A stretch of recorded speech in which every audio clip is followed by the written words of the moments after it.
Gandang gabi po mga kapatid at purihin po ang ating Diyos na buhay. Amen. Mahal po ba natin ang Lord gaya ng ating pong inawit? Amen. At sabi din po ng ating inawit kanina, umaarangkad ang biyaya. So alam ko po na ang bawat isa po sa atin ay pinagpapala sa bawat araw po ng ating pong mga buhay. Amen. At sa akin pong pag-scroll sa Facebook, siguro na panood nyo din po ito. At habang ako po ay nag-scroll sa Facebook, ay napahapyawan ko po yung viral exclusive interview ni Anthony Taberna kay Ramon Ang. Di ba? So, siya po yung pang-apat na pinakamayaman sa ating pong bansa. So, sa kabila po ng kanyang pagiging milyonaryo, ang kanya pong prinsipyo at paniniwala ay, sabi po niya, natuwa lang po ako dito sa sinabi niya na yung pera, hindi mo madadala pag namatay ka. Kaya huwag mong jojosin ang pera. Yung pera is meant to be shared. Di po ba? Which is true naman mga kapatid, di po ba? At masarap po sana kung lahat ng mga milyonaryo ay ganito yung mentalidad, di po ba? At masarap din pong isipin kung si Ramon Ang po ay may tamang pagkakilala sa ating pong Panginoon. Ayun. So sabi po dito sa 1 Timothy 6:17 to 19, sabi po dito, sabihin mo sa mayayaman na huwag magmataas, huwag silang umasa sa kayamanang di mananatili, kundi sa Diyos na masaganang nagkakaloob ng lahat ng bagay sa ating ikasisiya. Turuan mo silang gumawa ng mabuti, magpakayaman sa mabubuting gawa, maging bukas ang palad at matulungin sa kapwa.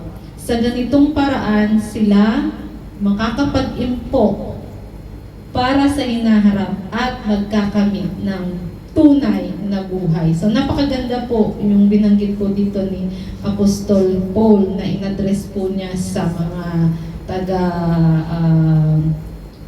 ni Apostol Paul. So maganda po yung kanya pong binanggit po dito. So sa ating pong pagbibigay mga kapatid ng ating pong tithes and offering, parang tayo po ay ginagamit lang ng Lord para ma-share yung ating pong mga blessing. We are only an instrument po mga kapatid upang abutin, ayan po ang pag-abot, yung ating pong mga kapatid na nangangailangan. At the same time, ito din po ay investment na din po natin, di po ba, sa kalangitan. At isang bagay din po dito ay tinuturuan po tayo ng Lord na umasa lamang po sa Kanya. At sabi po dito siyang masaganang nagkakaloob ng lahat ng bagay na ating ikasisiya. So, wag po tayong umasa mga kapatid sa mga kayamanang hindi nananatili na kagaya po ng binanggit po ni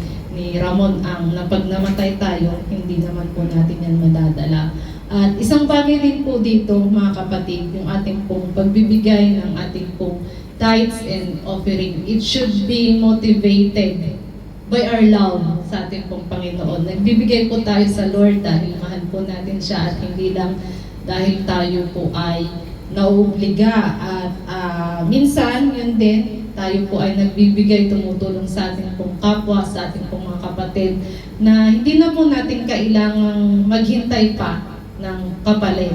Kasi ang Lord naman po yung nakakakita ng lahat po ng iyan. At sabi nga, di po ba, you cannot give without loving, but you cannot love without giving. Kasi kung nauobliga lang po tayo sa ating pong pagbibigay, ay maaaring hindi po ito bukal sa ating pong mga puso, di po ba? At sabi din po ng scripture na dapat po tayo ay magbigay with a cheerful heart, at hindi po napipilitan lamang. At minsan, nagbibigay din po tayo, di po ba, na yun nga, naghihintay lang po ng kapalit, at hindi po ito yung the best na na pagbibigay po natin. Kaya mas maganda po na tayo po ay nagbibigay dahil mahal po natin ang iglesia at mahal po natin ang ating pong kapwa at higit po sa lahat, mahal po natin ang ating pong Panginoon. So,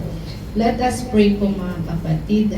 Yes, Lord, once again, thank you so much sa aming pong gawain ng pagbibigay sa gabi pong ito. Truly, Lord, that everything that we have in this world, Panginoon, ay nagbuhat po sa inyo, Panginoon. Kaya naman, Ama, salamat na tunay na sa aming pong mga buhay. Kayo nga po yung unang nagmahal sa bawat isa po sa amin, Panginoon. At Lord, you have given us the best example, Panginoon. Kaya Lord, salamat na sa mga buhay po ng aking pong mga kapatid, sa aming pong mga buhay, ay patuloy niyo po kaming tinuturuan, Ama, na magbigay, Panginoon, ng may pagmamahal, Panginoon, at hindi po yung napipilitan lamang, Lord God. At nawa, Panginoon, sa bawat buhay, bawat kamay na magkakaloob ngayong gabi, marapatin niyo po nawa na ang lahat po ng ito ay magkapagbigay, Ama, ng kaluguran sa inyong pong banal na harapan, O God, at patuloy na pagpalain, Lord,